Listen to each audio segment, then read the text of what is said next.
सिद्धं शुद्धं प्रणमीय जिणिन्दवर्णेमि चन्दमकलङ्कं गुणरयणभूषणोदयं जीवस्य पर्वणम् ओच्छम्। गति आगति की चर्चा में अपन आज उपसंहार की तरफ है। जो भी कुछ छोटी बड़ी चीज़ें रह गई होगी, बातें रह गई, उसे आज अपन ले लेंगे। और ऐसे विषय तो बहुत है, शुरू से शुरू करने के लिए है। मतलब कुछ पद्य पाए जाते हैं, 24 दंडक करके कुछ पद ऐसे पाए जाते हैं, तो उसके अंतर्गत बहुत अच्छा वर्णन गति आगति का हो जाता है। तो उसके आधार से भी पुनः गति आगति की चर्चा फिर कभी करेंगे। आज अपन चर्चा करें उससे पहले जितने भी वीआईपी विद्यार्थी है वो आ जाए, तब तक अपन है ना वीआईपी और क्या कहेंगे, हाँ वीआईपी आ जाए, उसके बाद अपन शुरू कर लेंगे जो मेन विषय। तो कल के विषय का सार कौन बताएगा? कल क्या अपन ने पढ़ा था? पढ़ा ना आपने, सबने नोट किया ना? चलो हेमंत बताओ। हाँ जितना बता सकते हो बताओ, बाकी करेक्शन लगवा देंगे हम। खड़े होके पहले वो 6 लेशा के ऊपर वो बताया था कि जीव कितने समय कहाँ पर उत्पन्न होता है 6 लेशा के, इसमें जघन्य मध्यम उत्कृष्ट में। तो उसमें से पहले शुक्ल लेशा में जघन्य जीव जब वो उत्पन्न होता है वो 11वें और 12वें सर्ग तक जाता है शुक्ल लेशा वाला जीव। फिर पद्म लेशा वाला 12वें 13वें स्वर्ग में जाता है और मध्यम 5 से 11। फिर उसके बाद जो पीत लेशा है उसमें जो जीव रहता है वह अंतिम पटल में जाता है, चौथे के अंतिम पटल में जाता है। फिर जघन्य सौधर्म ईशन पहले पटल में जाता है पीत लेशा वाला जीव।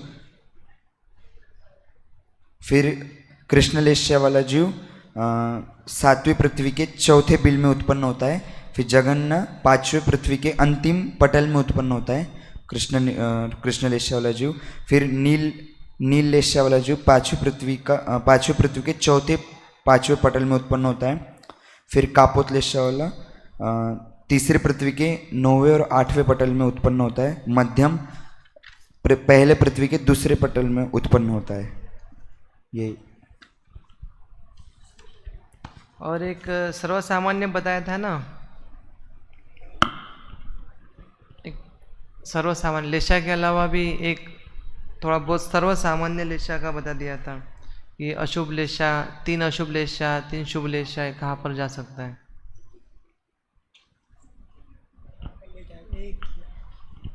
चलिए ठीक है, छोड़ दीजिए इसको। तो कृष्ण नील कापोत पीत पद्म शुक्ल, ऐसे जो लेशा है, लेशाओं के कारण पा कर के और जो नरक गति में जाने वाले होंगे तो कहाँ तक जाएंगे, स्वर्ग में जाने वाले होंगे तो कहाँ तक जाएंगे, ये हमने देख लिया था। इसके बाद कल अपन देवगति में आगति 3 जो कि हमने परसों देख ली थी। कल हमने मनुष्यों की देखी थी कि अगर मनुष्य अगर देवगति में जाएंगे, कर्म भूमि भोग भूमि दोनों, तो वो कहाँ तक जा सकते हैं, इसकी चर्चा अपन ने कल की थी। इसको कौन बताना चाहेगा? मनुष्य गति से देव में जाने वाले, उनकी चर्चा की थी ना कल। कोई नहीं, किसी ने लिखी नहीं क्या? पीडीएफ चलवाया था ना अलग से? हाँ बताओ सौरभ।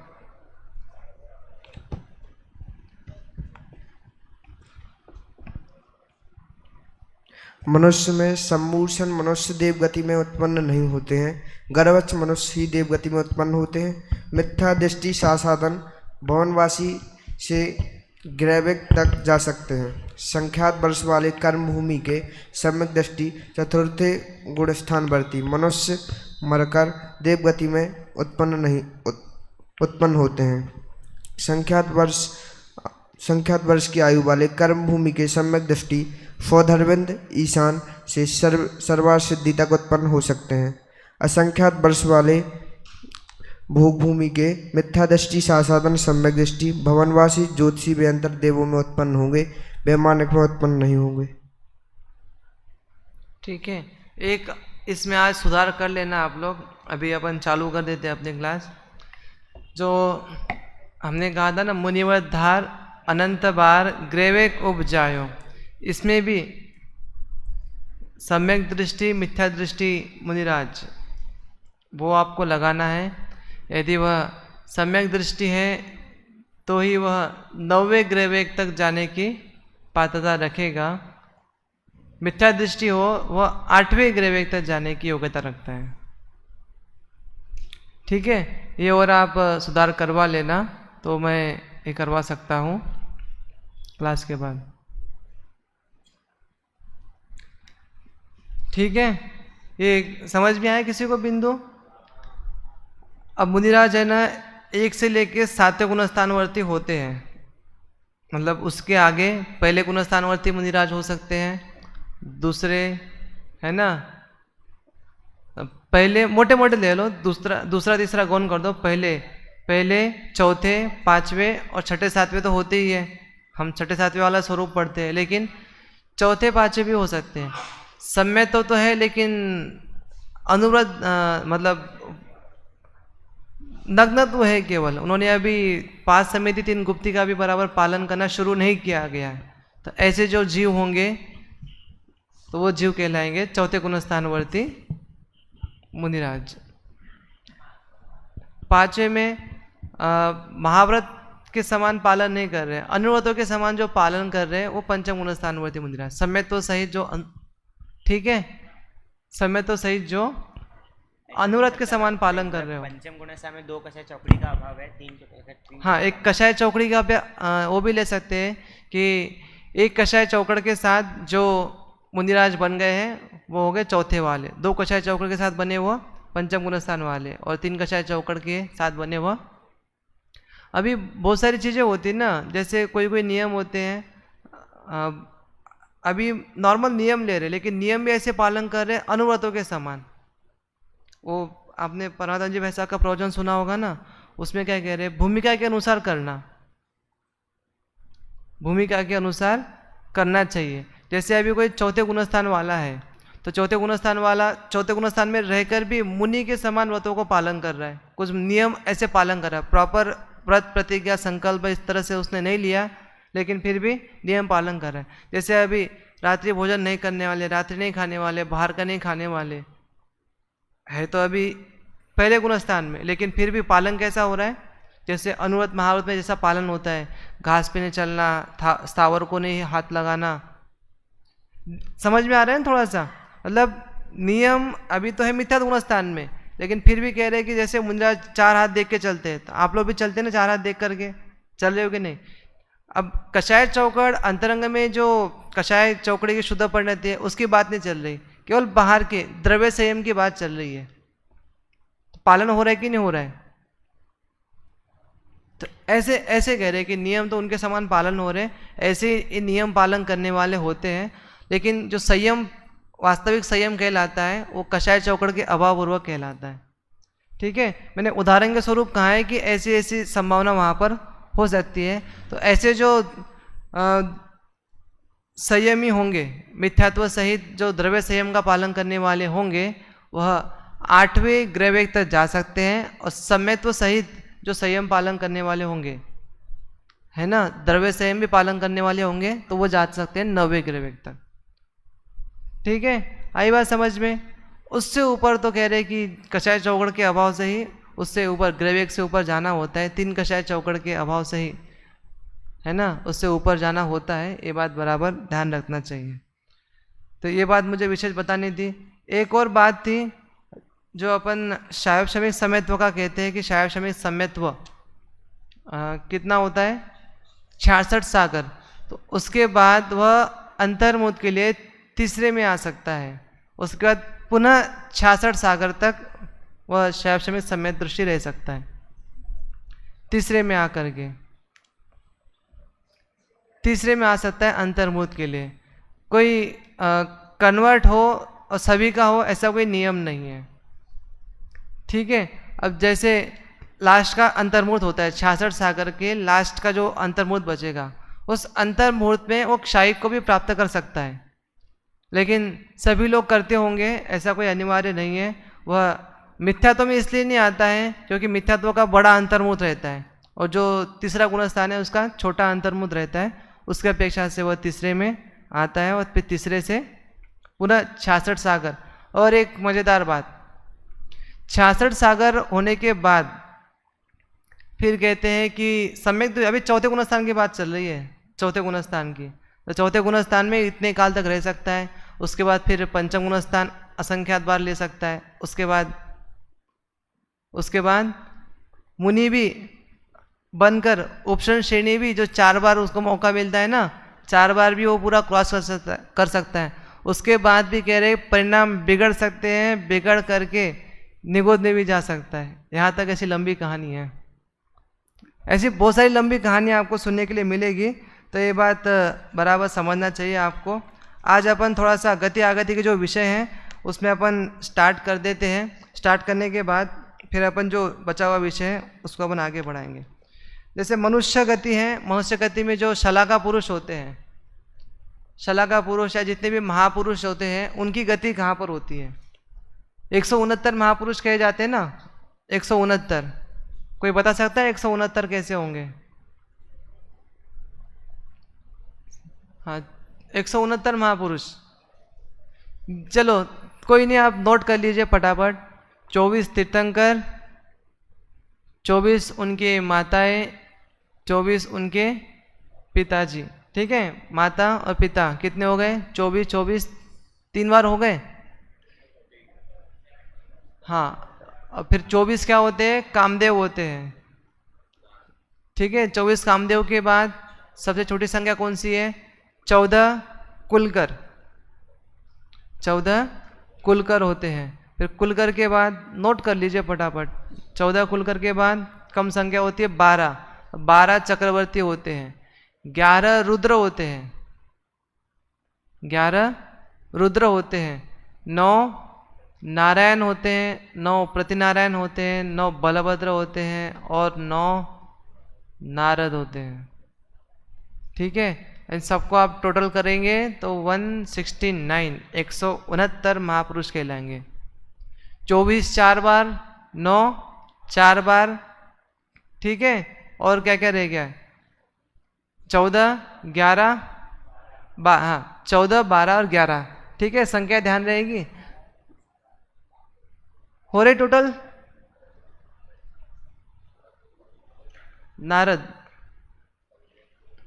त्रिलोपनतिकार नारद और रुद्र को एक ही मानते हैं और इनकी उत्पत्ति जो प्रतिनारायण होते हैं, नारायण प्रतिनारायण होते हैं, उन्हीं के समकालीन इनको मानते हैं। और नारद का एक बहुत अच्छा रूप है, जैसे आपने टीवी सीरियलों में नारायण नारायण करता हुआ देखा होगा। वो जो कैरेक्टर है ना, वो पूरा पूरा उसमें बैठ जाता है नारद में। और एक शॉर्टकट बताओ तो जो भिड़ाने वाला काम होता है ना, वो नारद का होता है। ठीक है, दो के लड़ाई झगड़े हैं या फिर दुश्मनी है, उनको और उकसाने वाला काम कौन करता है? नारद करता है। तो समझ जाइएगा, अगर आपके अंदर भी ऐसी प्रवृत्ति हो तो आप अगले भाव में क्या बनेंगे? हाँ, महापुरुष बने की इससे खुशी मनाओ, लेकिन नारद होते हैं। ठीक है, तो बन सकते हैं, ये मैं आपको सम्माना बता रहा हूँ। चलिए, तीर्थंकर होते हैं। तीर्थंकर नियम से कहाँ से आते हैं? तीर्थंकर नियम से कहाँ से आते हैं? ठीक है, एक अपन ने बात कर ली थी, जिनके पंच कल्याणक होते हैं वे नियम से स्वर्ग या नरक से आते हैं। विषय और बढ़ रहा है, कल की भी क्लास हो सकती है, तो उसमें अपन नरकों से आने वाले तीर्थंकरों की भी चर्चा कर सकते हैं कि नरकों से आने वाले तीर्थंकर कौन कौन से हैं। ठीक है, अब आज ही अपन इसको थोड़ा विषय क्लोज कर देंगे क्योंकि इसमें और रिसर्च बाकी है। तो नरक से और स्वर्ग से तीर्थंकर आते हैं और तीर्थंकर नियम से मोक्ष जाते हैं। तीर्थंकर नियम से मोक्ष जाते हैं, एक तो क्लियर है सबको। अब तीर्थंकर के माता पिता की बात कर लीजिए। तीर्थंकर के माता पिता भी कह रहे हैं कि वह भी 1-2 भवों के अंतराल से, है ना, पिता जी का तो ऐसा बताया कि वो उसी भव से मोक्ष जा सकते हैं, या 1-2 भवों के अंतर्गत अवश्य मोक्ष जाते हैं। अधोगति में कोई नहीं जाते, स्वर्ग ही जाने वाले होते हैं, ऐसा वहाँ पर समझ लेना चाहिए। उसके बाद कौन है? जो 14, हाँ कामदेव। कामदेव का ऐसा आता है कि कामदेव भी स्वर्ग से आने वाले होते हैं, और स्वर्ग से आने के बाद मोक्ष, इसमें 24वें मोक्ष गए ना कामदेव, 24वें कामदेव मोक्ष गए, तो स्वर्ग या मोक्ष को जाने वाले होते हैं, ऐसा कामदेव के संबंध में वर्णन आता है। ठीक है, यहाँ नहीं लिखा हुआ है, अभी यहाँ का नहीं लिखे, जो सुन रहे हैं वो चीज़ें लिखे। ठीक है, ये भी चीज़ें ज़रूरी है, देख देख के आप लिखोगे तो आप कुछ विषय मिस कर दोगे। उसके बाद कौन है सबसे कम? कुलकर। तो 14 कुलकर हैं, ये विदेह क्षेत्र से यहाँ मनुष्य क्षेत्र में समझौता करने के लिए उत्पन्न होते हैं। जितनी भी जैसी परिस्थितियाँ होती है, काल परिवर्तन होता है ना, तो उसमें कई सारी समस्याएं होती हैं, उन समस्याओं को वे समझाते हैं और एक व्यवस्थित व्यवस्था बनाते हैं। और मनुष्यों की परिभाषा जो बनती है ना, एक पढ़ने में आई, उसमें भी यही कहते हैं कि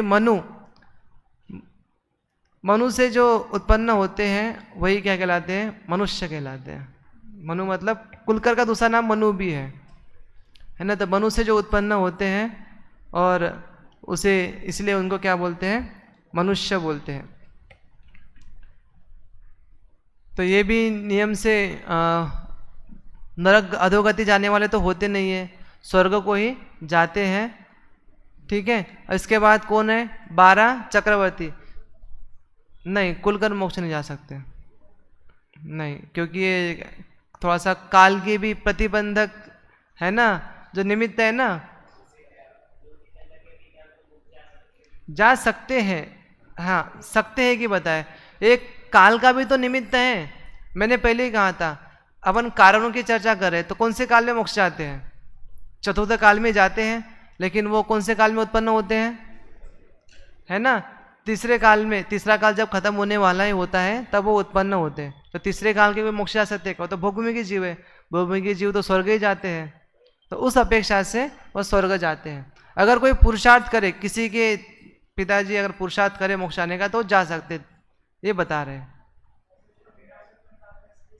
अब हुंडासुरनी के कई सारे दोष निकालते हैं, कुछ घटते भी है ना, सारे घटाते भी है, और कुछ जैसे अभी एक सभी तीर्थंकरों की ऐसा कहते हैं कि सभी तीर्थंकरों की शादियां होती हैं, इसमें 5 की नहीं हुई, ये दोष है ना, 5 की नहीं हुई, ये दोष है। हाँ ठीक है, तो ये भी बातें हैं। एक तीर्थंकर अपनी माता के इकलौते पुत्र होते हैं, लेकिन एक तीर्थंकर ऐसे हैं जिनके कई सारे भाई भी थे, नेमिनाथ, उनके कई सारे भाई थे, तो ऐसा भी उल्लेख मिलता है। तो ऐसे नहीं, चचेरे ने और भी आते हैं, एक मूल हरिवंश पुराण में पंक्ति लिखी हुई मिल जाती है।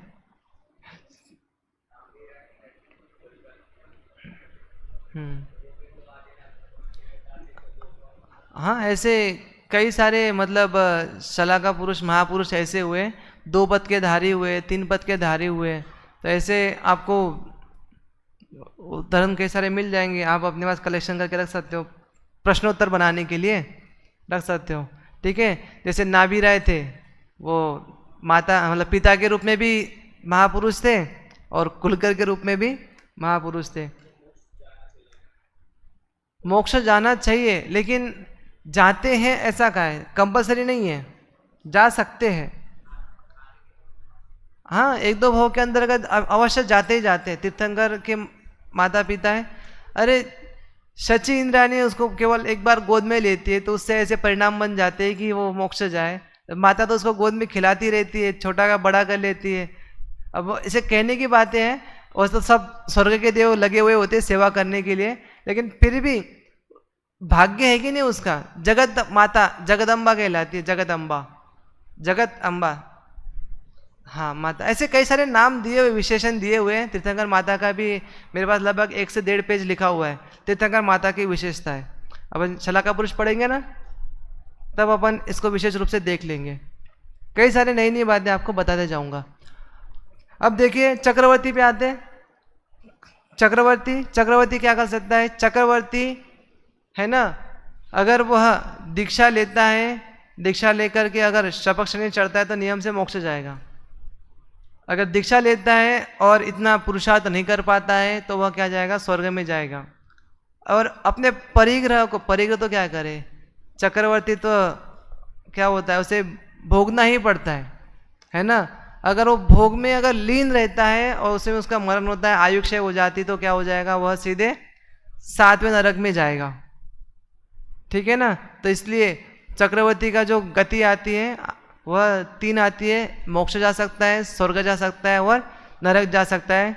और जाने के लिए कंडीशन अप्लाई, मतलब कारण लागू हो जाते हैं। इसके बाद कौन बचे, रुद्र। 11 रुद्र होते हैं, ऐसे रौद्र परिणाम वाले होते हैं। 11 रुद्र होते ना, नाम ही उनका रौद्र ध्यान, उनका निरंतर चलता रहता है। और रौद्र ध्यान होता है वो तो ऐसे ही अधोगति को करने वाला होता है, तो उससे वह भी नियम से नरक जाने वाले होते हैं, नियम से नरक जाने वाले होते हैं। कौन, नारद। रुद्र रौद्र परिणाम वाले होते हैं।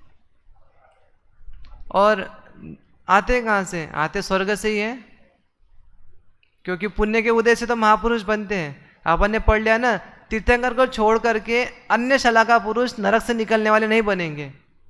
और विदेश क्षेत्र से यहाँ आएंगे तो कुछ ही लोग होते हैं जो विदेश क्षेत्र से यहाँ पर आएंगे, और तिरेंचों में तो इतनी सामर्थ्य होती नहीं कि वे महापुरुष बन सके, इसलिए वो स्वर्ग से ही आते हैं और वहाँ पर बचे हुए पुण्यों को यहाँ भोगने के लिए आते हैं। नारद, आर्त ध्यान, रौद्र ध्यान। आर्त ध्यान जो चिंतनात्मक, मतलब खोटे विचार, कुविचार जिसे कहते हैं, विचारात्मक जो ध्यान होता है वह कहलाएगा आर्त ध्यान। और रौद्र ध्यान दुख का चिंतन करना, रुदन।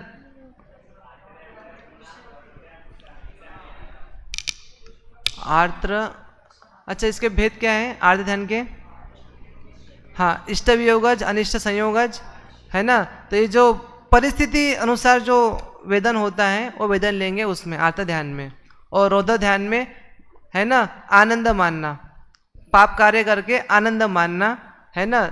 मतलब एक ऐसा कहो कि पर निमित्तक हो रहा है और रौद्र ध्यान स्वनिमित्तक हो रहा है। स्व मतलब खुद कर रहे हैं, निमित्त तो बनते ही बनते हैं बाहर, लेकिन बस उस पर आरोप किया जा रहा है, इतना अपन मोटा मोटा कह सकते हैं। तो वह रौद्र ध्यान वाले होते हैं, रुदन परिणाम वाले होते हैं। बहुत आप कभी पढ़ना, ज्ञानानंद श्रावकाचार्य किताब है, उसमें रुद्र की कहानी दी हुई है, आप पढ़ना, बहुत अच्छी कहानी है। उसमें थोड़ा सा रिद्धि का वर्णन भी पढ़ोगे ना, तो रिद्धि के वर्णन में जो दशपूर्वित्व रिद्धि है वो वहाँ तक प्राप्त कर लेते हैं। जो रौद्र होते हैं मुनि बनते हैं, और जो भी उनका वैराग्य का कारण होता होगा वो कारण होता है, मुनि बनते हैं। मुनि बन करके रिद्धि प्राप्त कर लेते हैं। कहाँ तक प्राप्त कर सकते हैं, कहते हैं दशपूर्वित्व तक। दशपूर्वी मतलब क्या है, दशपूर्व, 11 अंग 14 पूर्व होता है ना, तो 14 पूर्व में से 10 पूर्व तक वह प्राप्त कर लेते हैं। और फिर वहाँ से वो भ्रष्ट हो जाते हैं। भ्रष्ट होकर उनको जो विद्याएं प्राप्त होती है, अलग अलग प्रकार की विद्याएं बताई है, लघु विद्या, महाविद्या, तो वो विद्या उनको आज्ञा मांगती है कि भैया आप हमें आज्ञा दे दो, हम आपकी सेवा करने तैयार है, आप जो कहोगे वही होगा। तो वो ऐसे विद्याएं, वो विद्या मतलब ऐसा समझ लो कि अल्लादीन का जैसे वो जिन होता है ना, चिराग के अंदर से वो जो निकलता है ना, उस टाइप में वो है ना, उस टाइप से होता है। और कई सारे प्रकार के होते हैं और वो आज्ञा मांगते हैं कि क्या करें। तो इस तरह से वो कहानी आपको बाद में पढ़ने के लिए मिलेगी। अभी अपन बहुत डिस्टर्ब हो रहे हैं, आज विषय पूर्ण करना है, बचेगा तो मैं फिर कर लूँगा क्लास, इतना ध्यान रखना। चक्रवर्ती का हो गया, नारायण प्रति नारायण बलभद्र। मैं संक्षेप में नारायण प्रति नारायण बलभद्र, जो नारायण होता है और बलभद्र होते हैं, ये भाई होते हैं और इनका इतना स्नेह होता है, आपस में बहुत अधिक स्नेह होता है। अगर इसमें जो मरता है ना, तो पहले प्रति नारायण मर जाता है, और नारायण मरता है तो 6 महीने विदेश क्षेत्र में भी यही कंडीशन है। विदेश क्षेत्र में भी यही कंडीशन है कि 6 महीने अपने कंधे पे लेके घूमते हैं। कौन, बलभद्र, है ना। इतना स्नेह होता है कि वो 6 महीने तक उसकी लाश छोड़ने के लिए तैयार नहीं होते। वे स्वर्ग के देव आते हैं, नियोग पूर्ति करते, समझाते हैं कि ये सब अनुचित है, वो कब के चले गए, दूसरा जन्म भी लिया होगा, हो सकता है वो तो नरक में जाते हैं, नियम से नरक जाते हैं। कौन, नारायण प्रति नारायण दोनों भी नरक जाते हैं। और उसमें इन दोनों का अगर आमना सामना हो जाता है तो युद्ध हो जाते हैं नारायण पति नारायण का। ठीक है, और नारायण के साथ जो बलभद्र होता है उनके सहपाठी रहते हैं। आप जितने भी देखना, राम लक्ष्मण देखना, श्री कृष्ण बलदेव, है ना, तो वो सब ध्यान रख लेना। आगे देखो, बलभद्र होते हैं वह स्वर्ग या मोक्ष को जाते हैं। 8 बलभद्र मोक्ष गए, 1 स्वर्ग गए, 1 स्वर्ग गए, 8 मोक्ष गए। हाँ, एक ऐसे भी वर्णन मिलता है, जो महापुरुष होते हैं ना, इनका आमना सामना नहीं होता है। तीर्थंकर का आमना सामना नहीं होता है, चक्रवर्ती का आमना सामना नहीं होता है। कौन? नहीं, 63 शलाका पुरुषों का, हाँ 63 शलाका पुरुषों का आपस में नहीं होता है। मतलब चक्रवर्ती सामने नहीं आएंगे। नारायण चक्रवर्ती और क्या बताया मैंने, नारायण पति नारायण, ये भी एक काल में नहीं होंगे। कौन? कृष्ण और नेमिनाथ। चक्रवर्ती तीर्थंकर हो सकते हैं ना, चक्रवर्ती नारायण पति नारायण, सॉरी, तीर्थंकर नारायण पति नारायण हो सकते हैं, तीर्थंकर चक्रवर्ती हो सकते हैं। कौन? नहीं, दोनों का आमना सामना नहीं होगा। जाति तीर्थंकर नहीं रहेंगे। 2 तीर्थंकर एक साथ रहेंगे तो शासन किसका मानोगे? कंफ्यूज हो गए थे थोड़े से। हाँ, तीर्थंकर 2 रहेंगे तो शासन किसका मानोगे? ऐसे चक्रवर्ती का भी राज्य, एक छत्र राज्य होता है चक्रवर्ती का, वो भी कैसे मानोगे? होता है ना, फिक्स है। कहां पर? तो कृष्ण कौन था? नारायण था ना, नारायण था। कृष्ण नारायण था और जो बलदेव था वो बलभद्र था। जरासंध था प्रति नारायण।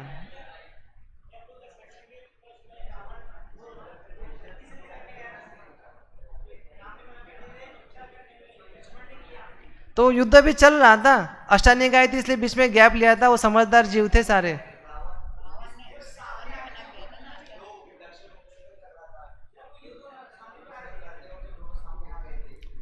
अरे युद्ध भी प्रारंभ था ना, युद्ध चालू ही तो था। बीच में अष्टानिका वगैरह आए थे तो गैप लिया था, लेकिन अभी बंद कहाँ हुआ युद्ध, है ना, चालू हुआ ना। योजना तो पूरी चली रही ना बराबर पूरी, तो वो चीजें हैं। ठीक है, इसके बाद अब नारद होते हैं, और नारद नियम से कहाँ जाते हैं? नरक जाते हैं। नारद तिलोपनति का नारद और रुद्र को एक ही मानते हैं, और वो नियम से अधोगामी मतलब नरक में जाने वाले होते हैं, और प्रतिनारायण नारायण के समकालीन होते हैं। ठीक है, अब कौन रह गया इसमें? हो गए सारे महापुरुष हो गए। चलिए अब अपन आते हैं अपने विषय पर, जो अभी अपना विषय रह गया है, कुछ विषय जो छूट गया था।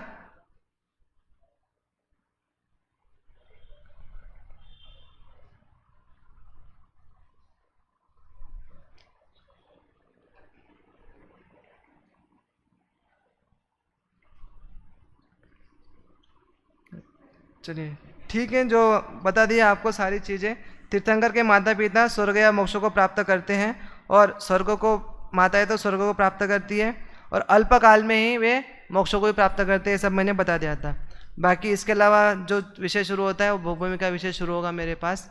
अब अपन आते हैं अपने विषय पर, जो कुछ ग्रंथों में अलग से मिलता है वर्णन, इसी से मिलता जुलता है, लेकिन कुछ अलग से सार के रूप में आपको वर्णन मिलता है, इसलिए अपन उसको भी पढ़ेंगे। देखिए आपके सामने आ गया। हाँ ठीक है, तिलोकसार ग्रंथ के अनुसार, मतलब उसमें तो और भी जानकारी है, मतलब जब जब जिस गति की चर्चा की गई हो उस गति के हिसाब से उनकी जानकारी भी दी हुई है उसमें, कि किसके साथ गति आगति होती है। अब यहाँ पर अपन देखते हैं, असंयत और देश संयत मनुष्य, असंयत और देश संयत मनुष्य कौन से हो गए? चौथे और पांचवें गुणस्थानवर्ती मनुष्य भी होते हैं, तिरंज भी होते हैं, इसलिए दोनों को साथ लिया। अच्युत स्वर्ग तक जा सकते हैं। आरण और अच्युत कौन सा स्वर्ग है? 16वें स्वर्ग तक वे जा सकते हैं, उसके आगे नहीं। उसके आगे द्रव्य संयम चाहिए, चाहे वो मिथ्यात्व सहित हो या सम्यत्व सहित हो, उसके आगे जाने के लिए द्रव्य संयम चाहिए।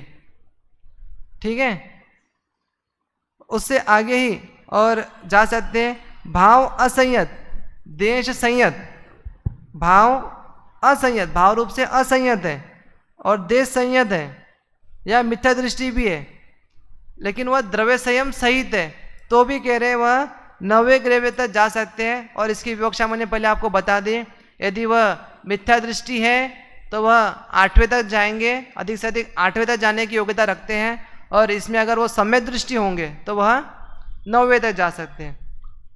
ठीक है, ये बात क्लियर रहेगी। इसके आगे तो द्रव्य भाव दोनों रूप से संयम चाहिए, तभी इसके आगे जा सकते हैं। अब आगे कह रहे सम्यक दृष्टि महाव्रती, महाव्रती मतलब मुनिराज, भाव संयम जिनका है उनकी बात कर रहे हैं, तो सर्वात सिद्धि तक जा सकते हैं। भोगभूमि सम्यक दृष्टि मनुष्य और तिरंच ईशान स्वर्ग तक जा सकते हैं, अपन पढ़ चुके हैं। भोगभूमि से अगर कोई सम्यक दृष्टि निकलेंगे तो पहले कल्प में जाते हैं, पहले युगल में जाते हैं, स्वधर्म और ईशान स्वर्ग में जाते हैं, ये देख लिया था। उसके बाद भोगभूमिज मिथ्या दृष्टि हो, भोगभूमिज मिथ्या दृष्टि हो तो भवनवासी व्यंतरवासी और ज्योतिष में भी जा सकते हैं। और इनके साथ और कौन कौन है जो इन तीनों में जा सकते हैं भवनात्रिक में, तो कह रहे हैं कि तिर्यंच व कर्मभूमि के, भोगभूमि के तो मिथ्या दृष्टि मनुष्य तिर्यंच हो गए, और कर्मभूमि के कह रहे पंचाग्नि तप तपने वाले जो साधक, वो उस दिन तापस देख लेना आपने नाटक में, हाँ, तो वो भी अगर जा सकता है तो कहाँ तक जा सकता है, कह रहे भवनात्रिक में जा सकता है। तो तापसी साधु उत्कृष्ट बने कह रहे भवनवासी में और व्यंतर ज्योतिष, इन तीनों में भी वो उत्पन्न हो सकते हैं। अब देखो नग्न है लक्षण जिनका, ऐसे चरक, उसके बाद फिर एक दंडी त्रिदंडी है लक्षण जिनका। अब एक दंडी तीन दंडी क्या है, एक दंडी त्रिदंडी, ऐसे परिव्राजक सन्यासी जिन्होंने सन्यास ले लिया है, केवल ऐसा कहो कि कुछ एक ही नियम रखा हो, दो ही नियम रखे हो, ऐसे जो जीव होते हैं उनकी बात यहाँ पर कर रहे हैं। तो ऐसे परिव्राजक सन्यासी कहाँ तक जा सकते हैं, ब्रह्म स्वर्ग तक जा सकते हैं। कहाँ तक जा सकते हैं वे, ब्रह्म स्वर्ग, पांचवा स्वर्ग है ब्रह्म स्वर्ग, तो ब्रह्म स्वर्ग तक जा सकते हैं। और वहाँ पर भी देखो उससे ऊपर नहीं जाएंगे। और एक और कह रहे जो होते ना, केवल हम जीवन भर लाइफ टाइम एक ही आहार करेंगे, केवल छाछ ही लेंगे, केवल दलिया ही खाएंगे, केवल मोबाइल ही चलाएंगे, जैसे कोई भी एक नियम ले लिया मान लो आपने, ठीक है, तो कहाँ तक जा सकता है, एक ही नियम वो पालन करा लाइफ टाइम तक। तो वो कहते हैं कि कांजी आदि का कैसे, कांजी तो अभक्ष में आता है ना, तो कांजी आदि का भोजन करने वाले नग्न आजीवक अच्युत कल्प तक उत्पन्न हो सकते हैं, उससे ऊपर नहीं। अच्युत कल्प मतलब हाँ 16 स्वर्ग तक जा सकते हैं, उससे ऊपर नहीं जा सकते। अब आगे और कह रहे यहाँ मनुष्य पर्याय में जो जीव स्त्री गमन आदि विट लक्षणों को, विट मतलब खोटे विचार है ना, खोटे लक्षणों को धारण करते हुए कांदर्भ परिणाम, कांदर्भ परिणाम क्या होते हैं, वो कंदर्भ कौच अतिचारों में आता है ना, तो वहाँ पर इसका अर्थ दिया हुआ है, वहाँ से देख लेना। कंदर्भ परिणामों से संयुक्त तो होते हैं, वे अपने योग्य शुभ कर्म के वश में, नियम तो पालन कर रहा है ना, तो नियम पालन करने में भी कुछ अतिचार उसका रह रहा होगा, तो कह रहे कि अतिचार को गौण करके जो शुभ कर्म कर रहा है, तो उस शुभ कर्म के वश में उत्कृष्ट बने, अधिक से अधिक कहाँ तक जा सकते हैं वो, तो अधिक से अधिक ईशान कल्प तक उत्पन्न हो सकते हैं। और वहाँ पर भी कंदर्प जाति के ही देव बनते। कंदर्प जाति के देव में क्या बनेंगे, और नीचे बता देंगे कंदर्प जाति के देव क्या है, मतलब थोड़े निचले जाति के देव बनेंगे, आभियोग्य किलविशिक वगैरह जो जाति के देव होते हैं ना ऐसे, तो वही वो देव वहाँ पर बनेंगे। उसके बाद उसने भी कह रहे कि जघन्य आयु को धारण करेंगे, उत्कृष्ट आयु को धारण नहीं करेंगे। जिनको डिस्काउंट चाहिए होगा, कुछ चाहिए होगा ना, तो समझ लो कि वहाँ भी आपको डिस्काउंट मिलेगा, ठीक है, वहाँ भी क्या मिलेगा, जघन्य आयु मिलेगी, जघन्य आयु रूपी आपको डिस्काउंट वहाँ पर मिल जाएगा, आप जल्दी से स्वर्ग से छूट जाओगे, ऑफर मिलेगा आपको। उसके बाद देखो मनुष्य पर्याय में जो गीतादि, गीतादि मतलब गायन है ना, जिनको गायन वगैरह बहुत अच्छा लगता है, कहाँ गए दोनों गायक, नहीं है, गायक बन गए क्या आज, क्लास से गायक बन गए, हाँ, तो कह रहे हैं कि ये जीव भी गायन से जीविका मतलब आजीविका आदि चलाते हैं।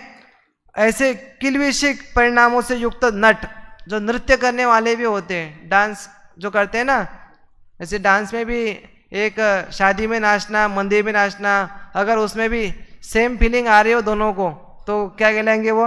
ये कहलाएंगे किल्बिषिक परिणामों से युक्त। जैसे उसमें हाथ खड़े करते हैं, ऐसे इसमें भी क्या करना है? हाथ खड़े करना है। जैसे उसमें छलांग लगाते रहते, कूदते रहते हैं, उसमें भी एक दूसरे को नीचे, है ना, कैसे परिणाम रहते हैं, ऐसे वहाँ भी परिणाम रह रहे हैं, पीठ हो रही, पीछे नहीं हो रही है, ऐसे जितने भी परिणाम रहेंगे उनको कह रहे हैं यहाँ पर किल्बिषिक परिणामों से युक्त नट। नट तो समझ में आएगा ना वो नट? हाँ, तो नट आदि अपने योग्य शुभ कर्म, आप मंदिर में कर रहे हो इसलिए शुभ कर्म कर रहे हो, लेकिन कर रहे हो कैसे परिणाम?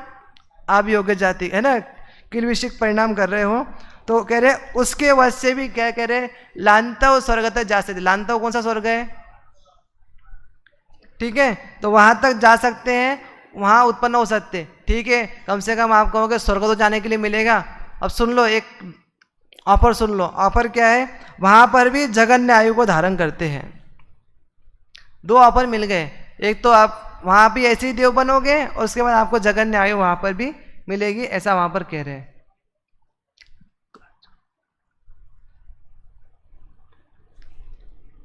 मनुष्य पर्याय में जो जीव पाप युक्त क्रियाओं में स्वहस्त व्यापार से, मतलब अपने हाथ से, मतलब ये कहो कि अपने हाथ से अपनी योजना बना रहा है, या फिर स्वयं अपनी ऐसी बुद्धि बना रहा है, स्वयं सोच सोच करके ऐसी बुद्धि, ऐसी विचारधारा जो बना रहा है, उनको कहते हैं लक्षण। व्यापार लक्षण है जिनका, ऐसे अभियोग्य।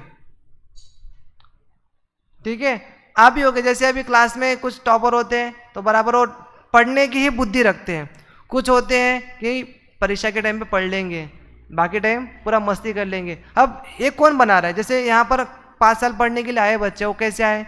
सब एक साथ आए ना, सभी शुरू करें ना एक साथ संस्कृत पढ़ने के लिए, लेकिन ऐसी निमित्त होने के बावजूद भी क्या करते हैं? सब अपने हिसाब से, कोई ऐसे बनता है, कोई वैसे बनता है, किसी की अलग विचारधारा रहती है, किसी अलग विचारधारा रहती है। तो ये विचारधारा किसने बनाई? ये स्वयं ने बनाई कि नहीं बनाई? निमित्त, खाना पीना, भोजन, रहने की सुविधा सब समान मिल रहा है ना, समान मिलने के बावजूद भी उपादान काम कर रहा है? नहीं कर रहा है ना, तो उसी को कह रहे हैं यहाँ पर पाप युक्त क्रियाओं में स्वहस्त व्यापार। ठीक है, अब ऐसा लक्षण है जिनका, तो ऐसी विचारधारा वालों को कह रहे हैं अभियोग्य। भावना से युक्त, अब देखो, नाई, धोबी, दास आदि कर्मों को स्वहस्त करते हुए, खुद ही अपनी रुचि से अपने अंदर इनको तैयार करते हुए, अपने शुभ कर्मों के वश से अभियोग्य जाति का, तो वाहन जाति के देव होकर अच्युत स्वर्ग तक आप जा सकते हैं। लेकिन वहां पर भी जा सकते हैं तो वहां पर कौन से बनोगे? यही इसी जाति के देव बनोगे जैसे अभी आपकी विचारधारा है, उससे आगे नहीं। वहां भी जगन्य आयु, जगन्य आयु, हाँ, तो ये बात ध्यान रखना। उसके बाद अब देख लीजिए हरिवंश पुराण में उसी बात को लगभग संक्षेप में कह रहे हैं। पंचाग्नि तप तपने वाले तपस्वी की उत्पत्ति भवनवासी वानवंतर ज्योतिषों में होती है, अपने ऊपर देख लिया था, भवनात्रिक में होती है।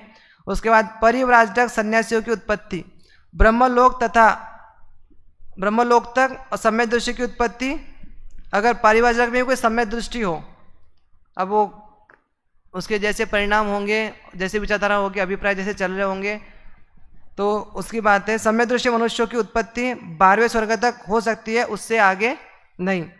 जिन लिंग के सिवाय अन्य लिंगों से जीव सहस्त्रार स्वर्ग से आगे नहीं जाते, एक नियम है।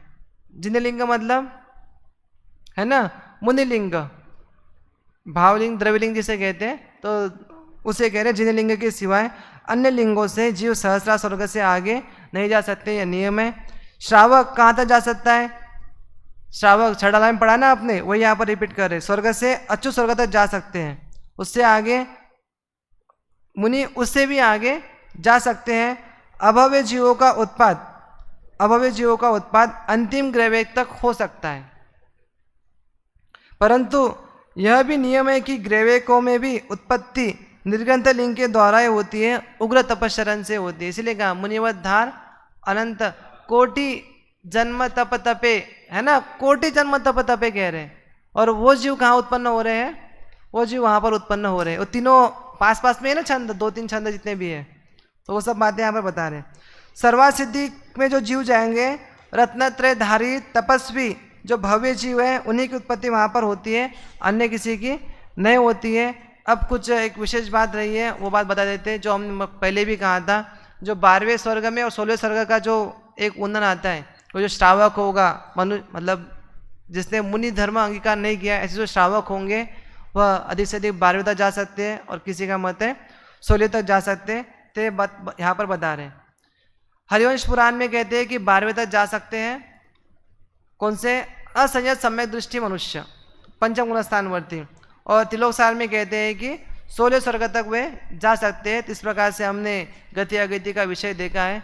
गति अगति में और भी बहुत सारी बातें हैं, उन की चर्चा अपन बराबर यथा समय करेंगे। चर्चा में तो होती रहेगी, आपको कई सारा बेसिक विषय दिया हुआ है, उस बेसिक विषय के अंतर्गत आप और इसको खोजें और विशेष तैयारी करें, और इसके बहुत अच्छे नोट्स बनाएं।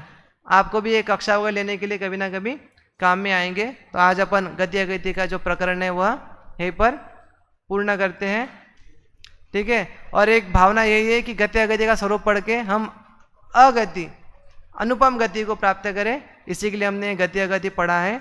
इसी भावना के साथ अपन क्लास पूर्ण करते हैं।